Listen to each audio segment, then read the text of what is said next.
किसान भाइयों, ये तो बिल्कुल सच है कि किसान आवारा पशुओं से बहुत परेशान है। इसीलिए किसान बार बार गवर्नमेंट से गुहार लगा रहे हैं कि कुछ ना कुछ इसका परमानेंट इलाज करा जाए, वरना स्थिति बहुत ही ज़्यादा ख़राब हो जाएगी।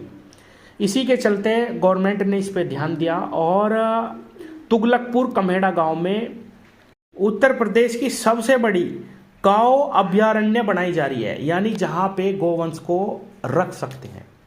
और किसान भाइयों, एक बात ये भी है कि जो गौशालाएं हैं उनका सही से संचालन नहीं करा जाता, वहाँ पे भी गायें परेशानी रहती है। इस चीज़ को भी बहुत अच्छे से ध्यान में रखा जा रहा है। वहाँ पे डॉक्टर होंगे, सर्जन होंगे, पशु आहार विशेषज्ञ होंगे, लैब असिस्टेंट होंगे। और जो 7 जिले हैं जिसमें शामली, बिजनौर, सहारनपुर, मेरठ, हापुड़, बुलंदशहर, मुजफ्फरनगर, यहाँ के जितने भी आवारा पशु हैं, या मैं कहूँ कि जितना भी गोवंश है वो यहाँ पे रखा जाएगा। और आप वहाँ पे फ़ोन करके इनको कभी भी इत्तला दे सकते हैं कि भाई आपके क्षेत्र में कोई गोवंश परेशान तो नहीं है या गोवंश बीमार तो नहीं है। वहाँ से टीम आवेगी और इनको लेकर के जाएगी। और किसान भाइयों, इस पे बहुत ही अच्छे तरीके से कार्य करा जा रहा है। और अब इसी महीने फरवरी महीने से ही यहाँ पे पशुओं को रखने की जो तैयारी है वो पूरी कर ली गई है और अब यहाँ पे पशु ले जाए जाएंगे। तुगलकपुर कमेड़ा के गांव अभयारण्य में 2 फरवरी से गोवंशीय पशुओं को लाए जाने की तैयारी है।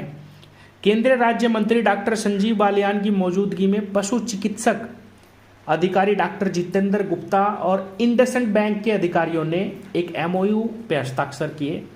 पश्चिम के 7 जिलों के पशुओं के उपचार के लिए यहाँ पे कॉल सेंटर स्थापित करा जाएगा। इंडसइंड बैंक के अधिकारियों ने केंद्रीय मंत्री डॉक्टर संजीव बालियान से मुलाकात की। उन्होंने बताया कि पशुओं के उपचार के लिए दवा, veterinary doctor, surgeon, 2 private surgeon, 2 पशु आहार विशेषज्ञ, एक लैब असिस्टेंट और एक फार्म मैनेजर यहाँ पे रखे जाएंगे। इंडसइंड बैंक अगले 4 साल तक अपनी सेवाएं जारी रखेगा और इसके लिए लगभग 20 करोड़ रुपए खर्च करेगा।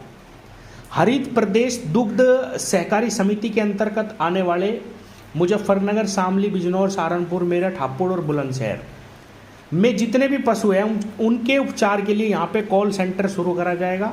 इन 7 जिलों के पशुपालक अपने पशु की चिकित्सा के लिए यहाँ पर कभी भी फ़ोन कर सकते हैं। इस गाय अभयारण्य संचालन के लिए अभी तक 3 संस्थाओं ने दिलचस्पी दिखाई है।